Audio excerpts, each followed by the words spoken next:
बहुत समय पहले की बात है। प्राचीन यूनान में डेडलस नामक एक महान शिल्पकार और आविष्कारक था।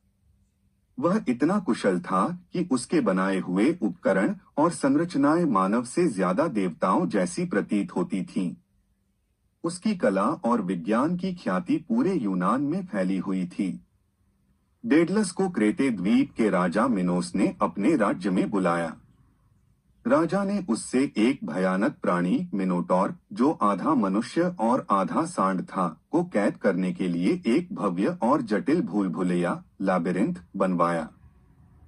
डेडलस ने वह भूल भुलैया इतनी जटिल बनाई कि कोई भी उसमें घुसने के बाद निकल नहीं सकता था।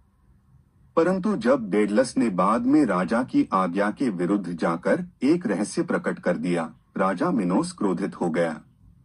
उसने डेडलस और उसके पुत्र इकारस को उसी भूल भुलैया में कैद कर दिया। अब डेडलस और इकारस वहां से बाहर निकलने का कोई उपाय नहीं ढूंढ पा रहे थे। तभी डेडलस को एक अद्भुत विचार आया। उन्होंने पक्षियों के गिरते हुए पंखों को इकट्ठा किया, उन्हें मोम से जोड़ा और दो जोड़ी पंखों का निर्माण किया, एक अपने लिए और एक अपने पुत्र इकारस के लिए। डेडलस ने उड़ने से पहले इकारस को चेतावनी दी, बेटा, बहुत ऊंचा मत उड़ना, वरना सूरज की गर्मी से मोम पिघल जाएगा, और बहुत नीचे भी मत उड़ना, वरना समुद्र की नमी से पंख भारी हो जाएंगे। इकारस ने सिर हिलाया और वे दोनों उड़ चले, एक पिता और उसका पुत्र समुद्र के ऊपर आकाश में उड़ते हुए। लोग उन्हें देखकर चकित रह गए। परंतु आकाश की ऊंचाई और उड़ान की स्वतंत्रता ने इकारस को मदहोश कर दिया। वह पिता की चेतावनी भूल गया और ऊंचा उड़ने लगा। जैसे ही वह सूरज के करीब पहुंचा, उसके पंखों में लगा मोम पिघल गया। पंख उसके शरीर से अलग हो गए और वह तेजी से समुद्र में गिर पड़ा। डेडलस ने नीचे झांका, पर उसका पुत्र अब समुद्र की लहरों में खो चुका था।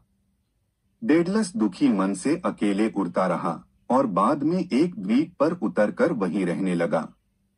उसने समुद्र का नाम इकारियन सागर रख दिया, अपने पुत्र की याद में। यह कथा हमें सिखाती है कि अहंकार और अनुशासनहीनता का अंत दुखद होता है।